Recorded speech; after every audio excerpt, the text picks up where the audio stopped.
மனிதர்களிடத்தில் விரும்பத்தகாத சில குணங்கள் அவர்களிடத்தில் இருக்குது. அந்த குணங்களை எல்லாம் நீங்கள் நீக்கிட்டீங்க அப்படின்னா கண்டிப்பாக உங்கள் வாழ்க்கையில் நீங்கள் வெற்றியை பெறுவீங்க. அதாவது சில நல்ல பழக்க வழக்கங்கள், சில நல்ல கொள்கைகள், நல்ல குணங்கள், இவைகளெல்லாம் கற்றுக்கொள்ளணும். நிறைய கேட்கணும், நிறைய கடைப்பிடிக்கணும். பார்த்தா மாத்திரம் பத்தாது, கேட்டால் மாத்திரம் பத்தாது, வாழ்க்கையில் கடைப்பிடிக்கணும். நம்ம பிள்ளைகளையே நம்ம சரியாக வளர்க்கணும்.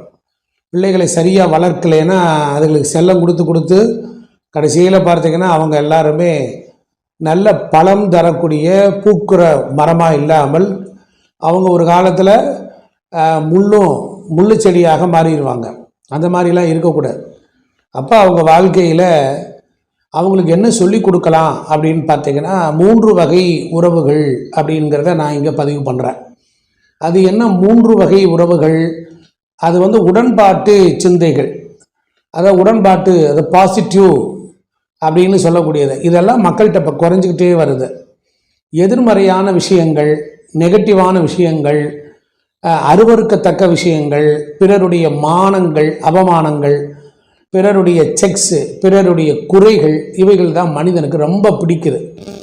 அது சரியாக வராதில்ல. அதை யார் சொல்கிறது, யார் திருத்துறது?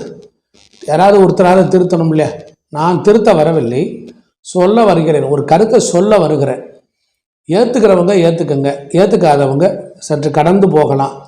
அதற்காக என்னை காயப்படுத்தி விட்டு தான் போகணும் என்றால் அதற்கும் நான் தயாராகத்தான் இருக்கிறேன். பாராட்டுக்களை விட காயப்படுத்துதல் ஒருவரை வெகு சீக்கிரமாக சாய்ச்சிவிடும். அதனால் உங்களுக்கு ஒரு நன்மை என்றால், உலகத்தில் பிரபஞ்சம் யார் யாருக்கெல்லாம் எதெல்லாம் நன்மை தர வேண்டும் என்று இருக்கிறீர்களோ அதை நீங்கள் தடுத்தீங்கனாலே போதும். அதுதான் அதை காயப்படுத்துதல், வக்கிரமான குணங்கள்.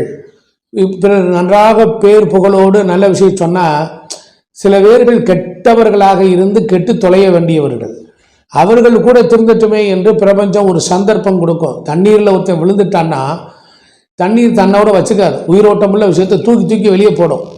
அப்போயாவது அவன் எதையாவது பிடிச்சி மேலே வரணும். அதனால் நீங்கள் மாத்திரம் கெட்டு போகலை, உங்கள் வயதுக்கு தக்கபடி பின்னால் வரக்கூடிய சந்ததி இருக்குது, அதை விதைச்சிட்டு போகிறீங்க. அதனால் உடன்பாட்டு சிந்தைகள் ரொம்ப முக்கியம்.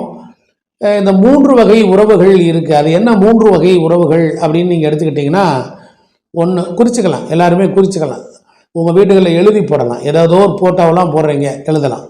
நமக்கு ஊக்கம் தரும் உடன்பாட்டு உறவுகள், நமக்கு ஊக்கம் தரும் உடன்பாட்டு உறவுகள். அந்த உறவுகள் அது யார் வேணாலும் இருக்கலாம். நண்பர்களாக இருக்கலாம், நம்ம அப்பாவாக கூட இருக்கலாம், நம்ம அம்மா இருக்கலாம், நம்ம சித்தி சித்தப்பா, நம்மளுடைய கூட பிறந்த அக்கா தங்கச்சி கூட ஒரு விஷயம் சொன்னால் நம்ம கேட்டுக்கொள்ளலாம்.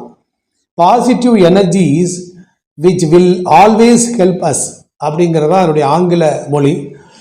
Positive energies which will always help us. அந்த ஊக்கம் தரும் உடன்பாட்டு உறவுகளோடு நீங்கள் போய் இருந்தீங்கன்னு வச்சுக்கோங்களேன், ரொம்ப குஷியாக இருக்கும். ஒரு 10 நாள் டூரு, இல்லைன்னா ஒரு 3 நாளைக்கு நீங்கள் ஒரு சென்னைக்கு போகிறீங்க, இல்லை எங்கேயாவது பாம்பே போகிறீங்க, இல்லை பெங்களூர் போகிறீங்க, உங்கள் ஃப்ரெண்ட்ஸோடு சேர்றீங்கன்னு வச்சுக்கோங்களேன், உங்களை விட நல்ல குணமும் நல்ல பண்புகளும் உள்ளவர்கள்ட்ட போய் நீங்கள் 3 நாள் இருந்தீங்கன்னா அவங்கள்ட்ட இருக்கிற நல்ல பழக்கம்லாம் தெரியும். நீங்கள் 8 மணிக்கு எழுந்திருப்பீங்கன்னு வச்சுக்கோங்க, அவங்கெல்லாம் 5 மணிக்கெல்லாம் எழுந்திருவாங்க. எழுச்சி ரொம்ப பரபரப்பாக அவங்க ஒவ்வொருத்தர் எக்ஸசைஸ் பண்ணுவார், பல்லு விளக்குவார், ஹோம் ஒர்க் பண்ணுவார், ஸ்டடி பண்ணுவார், ஃபோன் போட்டு பேசுவார், திட்டமிடுதல், இப்படி எல்லாத்தையும் பார்க்கலாம். அந்த மாதிரி உள்ளவங்களோட நீங்கள் உடன்பாட்டு சிந்தைகள் அதை நீங்கள் கற்றுக்கொண்டு வரலாம். அதனால் எப்பொழுதுமே அந்த காலத்தில் நம்ம குடும்பத்திலிருந்து இன்னொரு விருந்துக்கு ஒரு குடும்பத்துக்கு போவாங்க, 6 மாதத்துக்கு ஒரு தடவை போவாங்க. ஏன், கல்யாணம் முடித்தவங்க கூட பொண்ணு மாப்பிள்ள ஒரு 10 நாள் 15 நாள் பார்த்திங்கன்னா பாலும் பழம் சாப்பிட்றங்கிற பேரில் அவங்க நிறைய வேர்களில் பார்த்திங்கன்னா நிறைய குடும்பத்துக்கு போவாங்க. அப்படி போகும்போது அந்த குடும்பத்தில் விருந்துங்கிற பேரில் ஒரு நாள் இருப்பாங்க, காலையிலேருந்து சாயங்காலம் வரைக்கும் இருப்பாங்க. அப்படி இருக்கும்போது அவங்க சில இலைமறைவு காய்மறைவாக அந்த குடும்பத்தில் உள்ளவங்களோட கவனிப்பாங்க. அந்த மனைவி, அந்த வீட்டு அந்த அம்மா தன் கணவனாற்ற எப்படி நடந்து கொள்கிறா அப்படிங்கிறது நமக்கு தெரியும். அவங்க வீட்டு குழந்தைங்க எப்படி ஒரு விருந்தால் வந்தால் பிஹேவ் பண்ணுறாங்க அப்படின்னு தெரியும். அந்த வீட்டினுடைய சுற்றுப்புற சூழல், வாழ்க்கை முறை, உணவு தயாரிப்பு முறை, படுக்கையை எப்படி வச்சுக்கிறது, சுற்றிலும் எப்படி வச்சுக்கிறது அப்படிங்கிறது எல்லாத்தையுமே நாம் ஒரு கற்றுக்கொள்ளக்கூடிய ஒரு பாடமாக இருந்திருக்கு. ஆனால் இன்று அப்படி இல்லை. நீங்கள் ஹனிமூன்கிற பேரில் எல்லாரும் நம்ம தவறுகளை செய்து கொண்டே இருக்கிறோம். அதனால் வாழ்க்கையில் சிலர்கள்ட்ட நல்ல உத்தமர்களை நாம் போய் பார்க்கணும், அவங்ககிட்ட சிநேகம் வைத்து கொள்ளணும். எனக்கு தெரிய